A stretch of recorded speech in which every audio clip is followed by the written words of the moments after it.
E3 2013. Obviously, they had to get their Wii U up and running, obviously.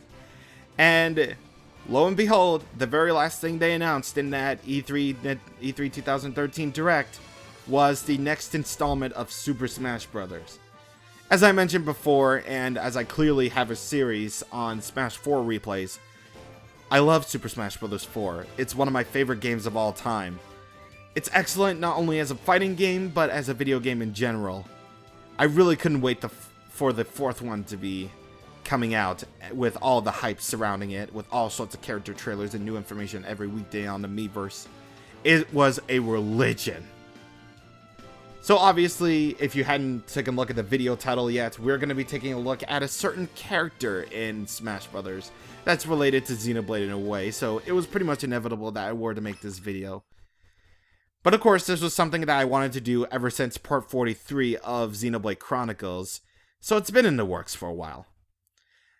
By the way, just as a quick disclaimer here, all the footage that you're going to be seeing is like old footage, meaning that Cloud, Bayonetta, or Corrin weren't even announced yet. So at this time, Lucas, Roy, and Ryu were the recent DLC characters for Smash Bros.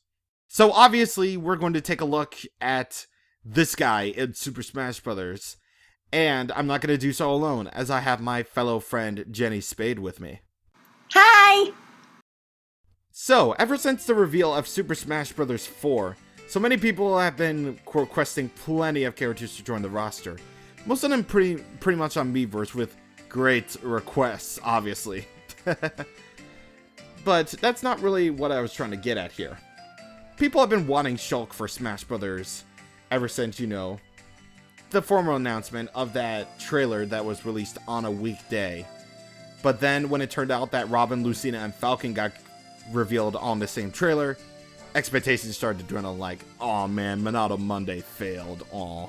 Then, in mid-August 2014, the ESRB leaked footage from the 3DS version, not only leaking Yoshi's Island from Brawl, but also this character. Nintendo was quick to take it down, but we weren't going to believe any leak until it was officially confirmed. But then, Nintendo announced a Japan-only Direct on August 29th, and what they started with was this.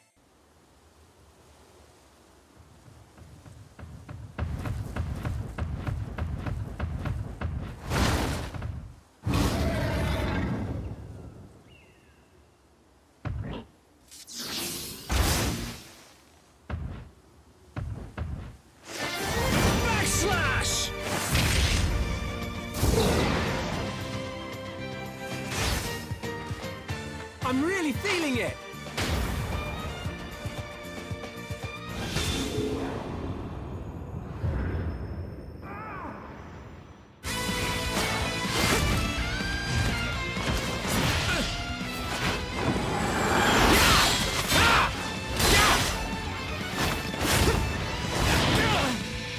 Now it's Shulk time! This is the Monado's power! I was really glad that I got to play Xenoblade all the way up to Eretz at that point, because I got hyped. I first saw it on Twitter and I was like, holy crap, this guy's actually in. Yes. So now Shulk was going to be a playable character in Super Smash Bros. 4. And then, like Twitter does, the memes. The memes. That's all I'm going to say, but that's for later. So as you can basically tell, Shulk is basically another sword character. But, what's interesting about him, and what's interesting about his reveal trailer, though, is that Shulk has his Monado arts with him. And we'll see then on the 3D... Bro, why can't I talk? So, Shulk seemed like a fun, unique little sword character with those Monado arts. So I said, we'll definitely see when the 3DS version comes out. And wouldn't you know it, yeah, Shulk's pretty fun to use. Of course, like most of the newcomers with their trailers, Shulk is available from the moment you boot up the game. Improvement from Brawl, in which you had to unlock Snake and Sonic even though they were announced to be in the game. Anyway, this time, all the characters have 8 alternate costumes to choose from, and Shulk's alternate skins are based on the color or palette of his party members. There's his default, Seven, Dumban, Rhine, Melia, Ricky, and his underwear, which he wears should you equip any armor with the word oil in its name or not equip anything onto him in the original game. This being like no clothing whatsoever on Shulk. Let's just be honest here. Yeah, that was a missed opportunity. Why couldn't Smash Bros. Let you have those armor sets? But whatever, missed opportunities. So Shulk has a lot of the same idle animations as he has in Xenoblade, like, you know, when he's idle and stuff, like looking, thinking, and stuff. And he even jumps the same way, so that's all good stuff. For his attacks, that Monado of his allows for quite the reach because of that Blade of Light. His neutral air and down smash attacks are basically prime examples of Shulk's awesome reach. Plus, he gets off some pretty decent damage for being a semi-normal weighted character. His special moves, on the other hand, are where Shulk gets pretty interesting. By pressing B, Shulk can cycle through each of his 5 Monado arts, or rather, temporary stat buffs / nerfs. There's Monado Jump, which is made for Smash. It makes Shulk jumping and recovery ability more buffed. However, it nerfs his defense, so he's gonna take a little bit more damage. Monado Speed buffs his ground speed and aerial speed, however, at the risk of lowering his jump height and damage dealt to his opponents. This art is actually pretty good if you want to barrage opponents with aerial combos. Monado's shield makes Shulk the heaviest character, along with buffing his defense and making his shield last longer. However, because of that weight increase, his speed, attacking, and jump power also get nerfed. I like to use this to stay alive, especially on 9.0 Classic mode. It'll save your life, believe me. Monado Buster boosts his attack power, along with easier shield breaking, but at the cost of less launching power and you having the ability to take more damage, making it a pretty big risk to take. Finally, Monado Smash, exclusive to Smash Bros., buffs Shulk's launching power, so plenty of his moves can be finishers, like his throws, or basically like his throws. Like Buster, it's also a pretty big risk with nerf power, shield damage, plus you basically taking the ability to take more knockback. This makes Shulk very unique, despite being, well, you know, the 12 millionth sword fighter in the game, so yeah. Beyond his Monado arts, his other special moves are based on his art from Xenoblade. His up special is Air Slash, a 2-hit move that is kind of like Marth's up special, except, well, it's 2 hits. His side special is Backslash, which, just like in Xenoblade, does more damage if he hits him from behind. Finally, his down special is Vision, which is basically a counter, but it can KO at a decently high percent if Monado Smash is active. So starting with Brawl, Final Smashes basically became every character's ultimate moves. In Shulk's case, he traps his opponents in a vision thing of light? Who knows? And calls his fellow companions Dumban and Hereupon Ricky to perform a chain attack, just like in the game. Would have been nice to see Charlotte, Melia, Rhine, or Fiora with Shulk in random combinations, but hey, I'm cool with Dumban and Ricky, they're good enough for me. The damage from the chain attack actually varies depending on which Monado art you have on. Like here, in Buster mode, obviously does the most damage at 56%, while in Shield mode, it's kind of like between 25 and 30%. Honestly, I didn't really think I mained Shulk at first, but after playing him a lot in the 3DS version when it first came out, I actually really like him as a character, you know? He's pretty unique, he's pretty awesome. Even in the advent of Cloud basically becoming my main, I still like to use Shulk from time to time. But for the love of God, Kirby with Monado arts. Kirby with Shulk inhaled is deadly. I'm not making him seem deadly here in this footage, but Jesus, think of the amount of damage that a fully charged Hammer Flip would do while Kirby's in Buster mode. But it's so cute the way he says his arts. It's so cute.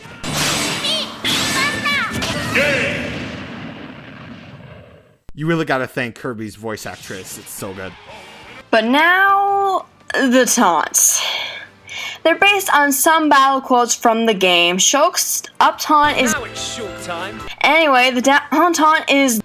This is the Monado's power. And now those are pretty cool, but the side taunt, we may not have Sonic's "You're too slow" anymore, but it's been replaced with something legendary. I'm really feeling it. I'm really feeling it. I'm really feeling it. I'm really feeling it. I'm really feeling it.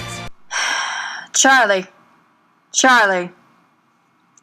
I think you are overusing that taunt just a little bit. Calm down. I do not care. Even in the advent of Cloud, I'm spamming this taunt. Seriously, if you were there in the aftermath of Shulk's reveal trailer, the internet got littered with "I'm really feeling it" memes everywhere. Like, even after me being all like, I'm gonna use this side taunt over and over again, I don't really make "I'm really feeling it" memes that much. I even made one for Twitter. I feel very special indeed. So assist trophies are back from Brawl, and they bring new ones to the table in Smash 4, like Midna, Girahim, Pong, and the Sheriff guy, which everyone thought was Atari's Custer Revenge, because it was going to be there, but of course the game was too offensive, and others, including the Hirapon himself. So when you randomly summon him, and trust me, I had to take a very long time in order to get him to summon, Ricky can use his arts to help / hinder the fighters. Roly-Poly trips, You Can Do It heals everyone, Happy Happy raises the launch and attack power, Freezinate freezes, Bedtime does Sleepy, and Yoink pulls items close to him, which is also true for his Smash Tour ability. It's a pretty good assist trophy, actually. Not gonna lie, he's pretty fun. But anyway, now onward to the Xenoblade Represent stage. Gower Plane, which really should be Bionis Leg when you think about it. No, seriously, it is Bionis Leg. Is on both versions of Smash 4, while the 3DS version is smaller with less platforms to jump across. There is nothing compared to the scale of the Wii U version. On the Wii U, the stage is huge. No, really, it's huge. I'm not even kidding. It's an 8-player Smash stage. Needless to say, it has more platforms, more blast zone distance, and just bigger in general, but like in the 3DS version, it has a day and night cycle, and certain someone makes an appearance. How about not interrupting? Don't mind if I go into ya? So here we have Metal Face, one of the main antagonists of Xenoblade. He only appears as a stage boss in the Wii U version. He flies in, he fires his custom Grand Shot to destroy one of the main platforms, or perch himself in the middle of the tube platform, and he just sort of, stands there. But hey, he's voiced by Tim Watson again, so that's pretty cool. See how you like this? Out of my way! Oi, make way! Come on! You're a funny-looking lot, ain't ya? This better be a good show. Whatever you're doing, it looks smashing! I love him. He's so good. Not only does he have 49 different voice clips, yeah, seriously, I freaked out the moment that I saw he had 49 different voice clips, but 4 of them are dedicated to Shulk when he's present in the fight. If it isn't the puny boy himself, you miss me? Hey, Monado boy, hope you don't think you can hurt me with that thing. Oh, looks like Monado boy's been practicing. If the brat's here, I bet Dunban can't be far behind. He's a god. Of course, if you don't like Gower Plane's stage layout, you can always switch to Omega Form, which basically makes any stage flat like Final Destination. It's always the option. The music of Xenoblade is one of my favorite video game soundtracks ever, and it's for very good reason, as you clearly saw in the Let's Play. And the Smash 4 soundtrack also brings a lot of new remixes to the table, and all of them are so glorious.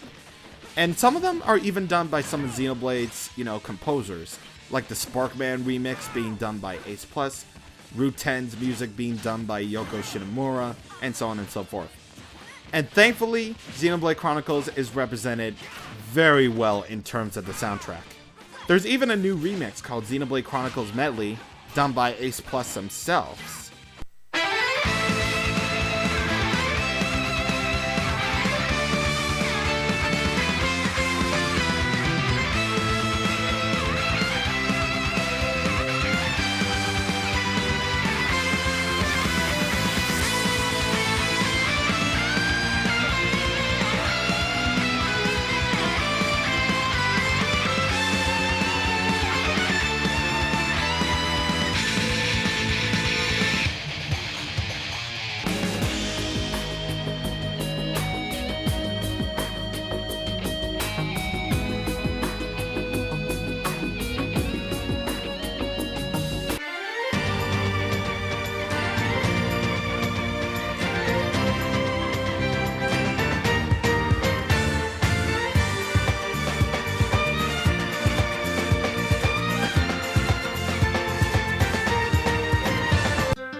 Now, this may not be Xenoblade related, but another Monolith Soft title is also represented with a brand new remix. It's a remix of the GameCube title, Baten Kaito's Origins, called The Valedictory Elegy.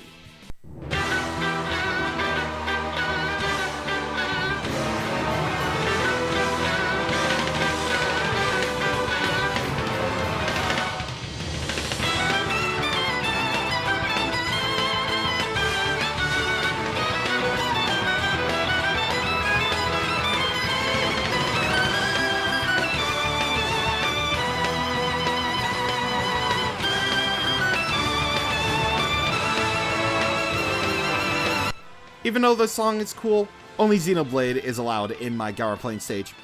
My music says so. Trophies have been a huge part of Smash Bros. Since Melee. Basically, it's figures of many Nintendo characters, items, places, enemies, that type of thing. It's pretty great. Xenoblade has obviously been represented here, but Charlie might be either opposed or loving them. Is that right? Okay, here's the thing. I like the trophies that Xenoblade brings to the table. I really do. And I expressed my complaints that some of them do give out spoilers, for various big things happening in the game. Since, people really like to make it so that, you can play the game spoiler-free. I already made my complaints in part 54 of Xenoblade with certain trophies that Sakurai spoils, of course. So I have my civil duty of showing off all the Xenoblade trophies. But be warned, after Melia's trophy, there are going to be big spoilers for Xenoblade. So if you don't want to be spoiled, go to this timestamp in the video.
So despite some major spoilers about Xenoblade, including Mecha Fiora being like a trophy or whatever, I'm pretty glad that Shulk made it into Smash 4 in the first place.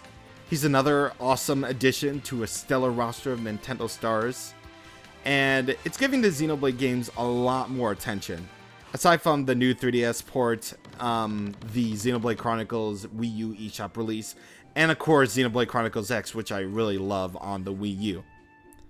And hey, if you like Project X Zone 2 has Fiora and Xenosaga's Cosmos as playable characters. So yeah, the series gets a lot more rep. Yeah. I still need to play Xenogears though. But either way, that brings us to the end of this little look at Shulk in Smash Bros. As well as the series in general when it's come to represent it in Smash. So thank you, Jenny, for joining me, and you can also check out her channel in the description. Now it's time for our plug. It's no problem whatsoever. If you like what you saw here, please consider hitting that subscribe button for both myself and Charlie. My channel is youtube.com/fetch21530. I'm a Let's Player myself, with the current series being Replay Emerald, a series that is almost complete. And I am so excited to finish this game, finally. I also run a radio show over at Gordon College called GCNHQ, where I talk about the latest in gaming and anime news. You can find me on social media under the name Fetch Games or Fetch21530. Yes, that includes Twitch. I stream over there whenever I can. Thank you for having me, Charlie, and I hope to see some of you guys over at my channel. It's a lot of fun. And with that being said, that's it. That is all the Xenoblade related content that I wanted to cover.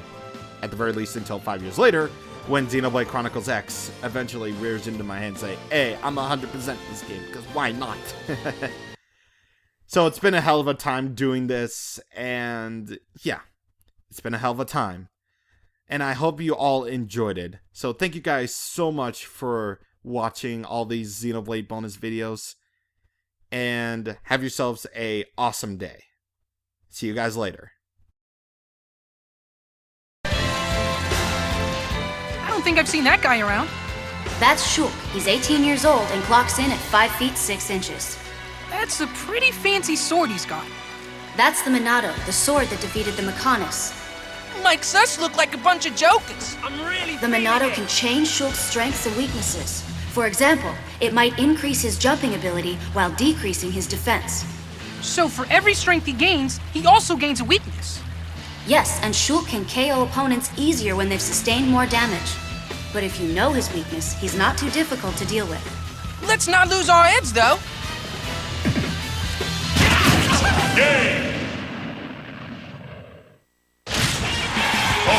I can change the future.